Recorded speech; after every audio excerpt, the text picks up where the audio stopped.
So, I found the most adorable Yuri anime, and we're going to talk about it. Hi guys, my name is Maria Park, and this is Approach to Nerd. And in this episode, we are discussing technically the first 3 episodes of a new anime series, or Yuri, called Adachi and Shimamura. I've never, disclaimer, read the light novels that this is based off of, so I have no, outside knowledge of this like I did with Citrus and some of the other series that I've reviewed. The characters are all new for me, even though I read that this was released back in light novel form in October of 2012, so I'm a little bit late to this party. But yeah, I am digging it so far. So I know that the light novels are now released for North American audiences by 7 Seas, so you can get, I think they're up to the first or second or third volume. And the series was adapted apparently into 2 manga series. That's what I read. And the anime TV series that we're about to talk about started this month, or October 2020, and will have 12 episodes. It's done by Tezuka Productions. And so far, it's very cool. The premise of the story is the series is centered around 2 girls, Adachi and Shimamura. And they're first-year high schoolers who skip class and kind of hang out in this loft above their school gym just so they can talk, hang out, and play ping pong. Adachi starts developing feelings for Shimamura, and basically almost instantly. And a slow burn story basically of their relationship has just started. And when I say just started, we're into episode 3, and Adachi seems to be gaga, and you still don't know where Shimamura is and all of this. But let's talk about the characters. So Adachi, she's this quiet, I think introverted, aloof girl. She never really seems to want to make friends. She skips school all of the time until she starts developing feelings for Shimamura. And then she's kind of like, I'll go to class, I'll do what you want, basically, whatever you want. She basically develops feelings for Shimamura very quickly. Like, she was showing signs in episode 1. As a character, I kind of find her vulnerable, maybe a little neurotic, the way she acts when she's trying to say what she wants to say with Shimamura and can't always seem to get the words out. She's got a very possessive side when it comes to Shimamura. And what I mean by that is, if Shimamura pays attention to any of her friends or anybody else while Adachi is with her, Adachi cannot emotionally handle it. She'll either run away or get really introverted into herself.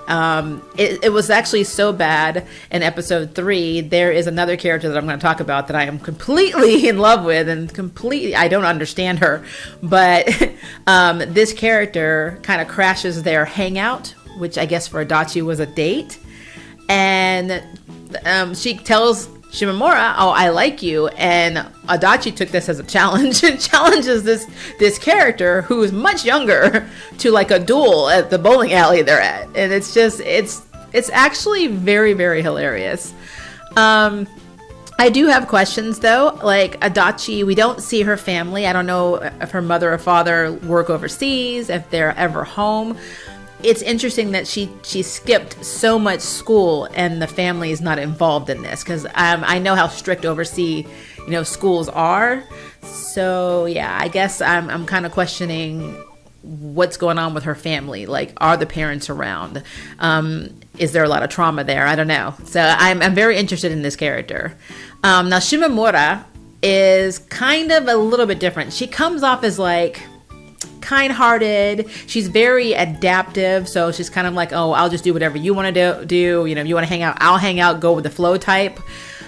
She seems bubbly, but in reality, she thinks that she's a horrible person, that she's crap with intimacy, that she's just cold and can't form attachments easily, and she thinks working on relationships is very troubling. Visually, it's very pretty. Whenever she's like basically analyzing herself, you see her falling into the ocean like she's drowning. If I didn't know any better, I'd say that Shimamura was depressed, and that she is like a symbol of that anxiety, depression, or mental illness. That's what I get from that. Again, I don't know if that's what the writers were going for. I'm just kind of seeing what I'm seeing in that. But of the two, she does seem to be the more like calm, but at the same time, it's not real. So I spent a lot of time in these 3 episodes trying to figure out if Shimamura understands that Adachi has a crush on her, or if she knows and she just doesn't know how to handle it because she's crap with intimacy and relationships. So these two are enigmas to me. I'm really, really involved, and I'm subscribed to this anime because I want to see where it goes. And the preview in episode 4 looks very interesting too. Also, I think there are side characters or other main characters that don't have a big enough or as big a role in this that I'm also very interested and confused by. She has, like, Shimamura has these 2 friends. They're Hino and Nagafuji. And Hino is like this short, blunt, I think Shimamura calls her plain Jane girl who's not afraid to show her disdain for something, and she's very vocal. And Nagafuji is very warm, but a little bit spaced out, and she has memory problems. Like, there's a part in episode 3 where she doesn't remember Adachi's name after clearly being introduced to her, in the previous episode.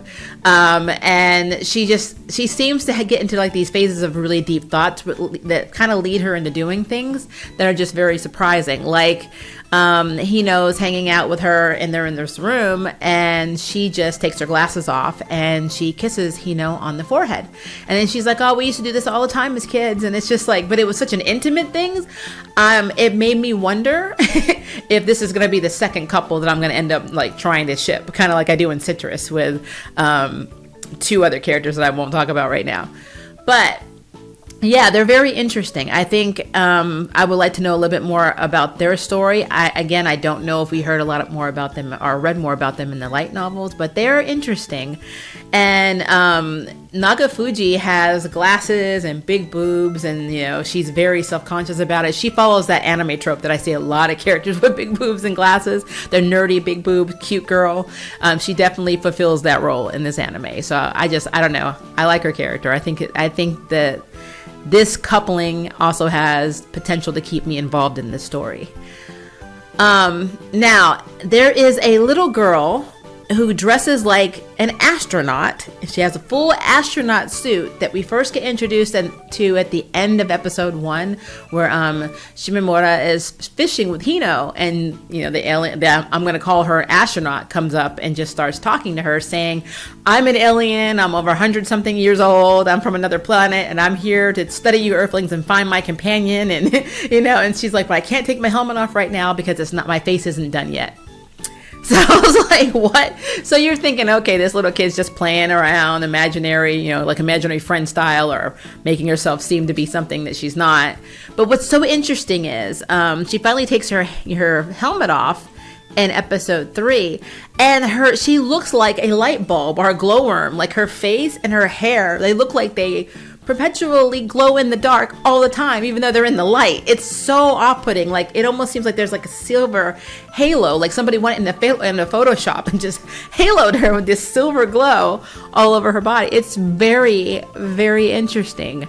And she takes to Shimamura very quickly, and she is the person, the character that Adachi has problems with in episode 3, because she says, I like you, to Shimamura, and that just set Adachi down a whole road of crazy. So it's very interesting. And so now I'm like, what are you? Are you an alien? Are you a devil? Are you an angel? What are you? Because obviously the way they draw her art style, she is very out of this world looking. Like, she does not look like a regular human being. So I don't know. I don't know what Yashiro is, but she goes by Yashiro, and that's what she's claiming. She's an alien, basically.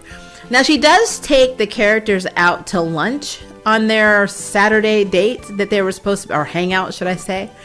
And so one does question where she gets the currency, the Earthling currency, to pay for this, but whatever. So yeah, she's a little bit of a mystery that I really would like to solve. So I'm really loving the character, and I love that her role seems to be to, you know, basically give advice, even though sometimes the advice isn't that great. But in a way it is. Like there's a part where in the second episode, before she takes her helmet off, Shimamura has these donuts that she got to give to her little sister, and of course they run into our favorite alien girl, and she asks for a donut, and then Adachi gets, you know, upset when she gives her the donut and runs off and says, I'm going home. And, you know, and then you see Yoshiro say, I'll give you some advice. You know, so the reason she ran away is because you didn't give her a donut. And Shimamura is kind of like, no, that's just stupid, you know. But actually, that kind of plays into it because it's attention that she's not given to Adachi that she gave to somebody else. So it's so interesting. This show has me very interested in where they're going to go from here. I'm making a point of trying not to get the novels because I don't want to spoil myself. I actually want to be surprised by this anime because, again, with Citrus and Sakura Trick and a few others, I read the manga first, so I didn't, you know, it wasn't too much of a surprise with what was going to happen in the series. But with this one, I have a blank slate. So now I get to kind of speculate on what's going on, even if I'm completely wrong. So I am really looking forward to episode 4. I might start reviewing this series. We'll see. But I just wanted to make a quick little video because I just found this show yesterday. I'm a little late and I really enjoyed it. And I want to know what you guys think about it. So if you like this show, please leave a comment below and let me know. And if you would like to sign up for jury duty, hit the subscribe button. If you'd like to know who's next on the Nerd Ballot, hit the notification bell. Until next time, I can't wait for you to approach the nerd. Bye, guys. Thank you for watching my video. I really appreciate it, but hey, the party doesn't have to stop now. Click on one of these videos and keep it going.